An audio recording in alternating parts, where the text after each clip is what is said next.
आज दुनिया में ग्लोबल वार्मिंग का मुद्दा बहुत ही अहम छाया हुआ है। सारी develop countries carbon neutral zero net emission की तरफ बड़ी तेजी से बढ़ रही हैं। लेकिन इसको अचीव कैसे करेंगे? फॉसिल फ्यूल को रिप्लेस करके, लेकिन किसके साथ? बायोफ्यूल के साथ। आज दुनिया में 60 से भी ज्यादा देश इस पे काम कर रहे हैं और भारत भी इसमें तेजी से आगे बढ़ रहा है। भारत ने 20% एथेनॉल ब्लेंडेड पेट्रोल का टारगेट अचीव कर लिया है। और एथेनॉल प्रोडक्शन की तरफ देखें तो एक बहुत ही बड़ा नाम है, वो है पराज इंडस्ट्रीज का। और आज की वीडियो में हम इसके फंडामेंटल और बिजनेस पे चर्चा करेंगे। 1983 में स्टार्ट होती है पराज इंडस्ट्रीज की जर्नी और उस समय इनके पास तीन मेन बिजनेस थे: bio energy, high purity solutions और इंजीनियरिंग बिजनेस। और इनके रेवेन्यू में 70% से ज्यादा हिस्सा बायोफ्यूल का है। बायो एनर्जी के अंदर एथेनॉल प्रोडक्शन सेक्टर में इनके पास इंडियन मार्केट का 50% से भी ज्यादा मार्केट शेयर है।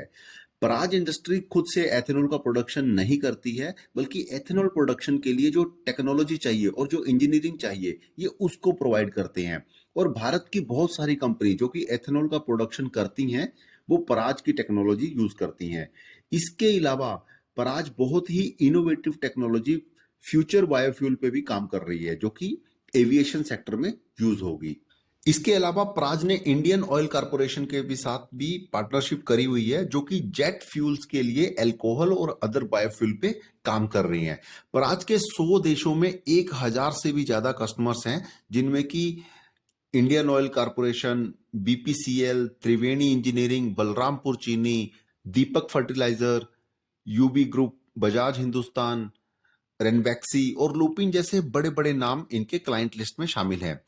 आज भारत की इथेनॉल प्रोडक्शन कैपेसिटी जो है वो है 8.5 बिलियन लीटर, जिसको कि आगे कुछ सालों तक डबल होना है। अगर हम भारत के E20 प्रोग्राम की तरफ देखें तो 19 बिलियन लीटर का गवर्नमेंट का टारगेट है। तो इसका मतलब ये हुआ कि आने वाले समय में प्राज के पास बहुत ही अपॉर्चुनिटीज हैं आगे बढ़ने के लिए। और अब आते हैं इलेक्ट्रिक व्हीकल सेक्टर में। लेकिन ईवी सेक्टर में बायोफ्यूल का क्या काम?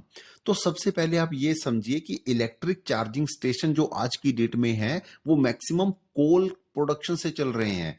तो भाई, नेट जीरो एमिशन कैसे अचीव होगा? तो पराज के पास इसका सोल्यूशन है, कोल बेस्ड इलेक्ट्रिसिटी जो जनरेट कर रहे हैं उसको बायोफ्यूल के साथ रिप्लेस करके। अब हम चलते हैं स्क्रीनर पे और देखते हैं कि वहां हमारे पास इसका क्या डेटा अवेलेबल है।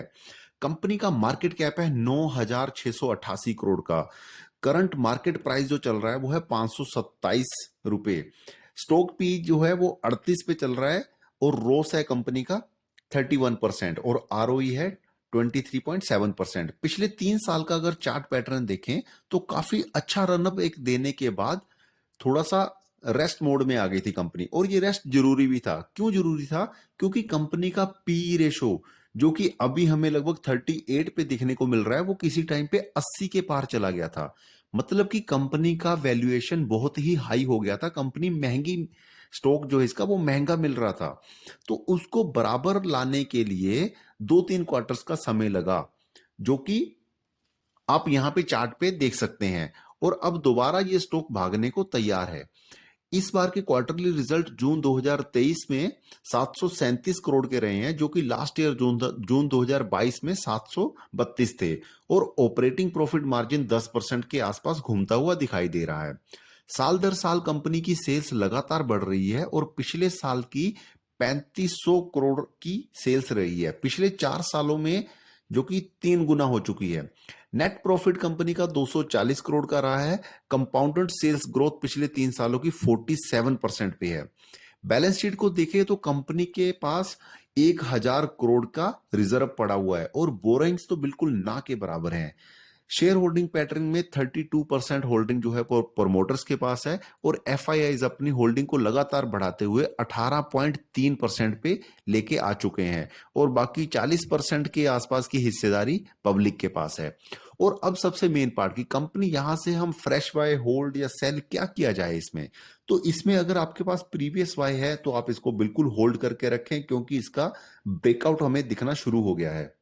और ये स्टॉक अपने प्रीवियस हाई को तोड़ता हुआ ऊपर की तरफ जा रहा है, मतलब क्लियर कट ब्रेकआउट हमें यहाँ पे दिख रहा है। तो यहाँ इस लेवल पे फ्रेश बाय कर सकते हैं और मिनिमम टारगेट यहाँ पे हमें 700 के दिखाई देंगे। लेकिन इस वीडियो का पर्पस कोई इन्वेस्टमेंट एडवाइस नहीं है। किसी भी स्टॉक को खरीदने से पहले अपनी खुद की रिसर्च जरूर करें। तो दोस्तों ये थी आज की वीडियो पराज इंडस्ट्री के ऊपर। आज की वीडियो में बस इतना ही। उम्मीद है आपको वीडियो पसंद आई होगी और आपको थोड़ी बहुत नॉलेज मिली होगी इनके बिजनेस को समझने में। और अगर आप हमारे साथ ट्विटर पे नहीं जुड़े हुए हैं तो उसका डिस्क्रिप्शन में आपको लिंक मिल जाएगा, वहां से आप हमारे इंस्टाग्राम और ट्विटर दोनों को फॉलो कर सकते हैं। तो वीडियो की करते हैं समाप्ति। पढ़ते रहिए, सीखते रहिए। Happy investing.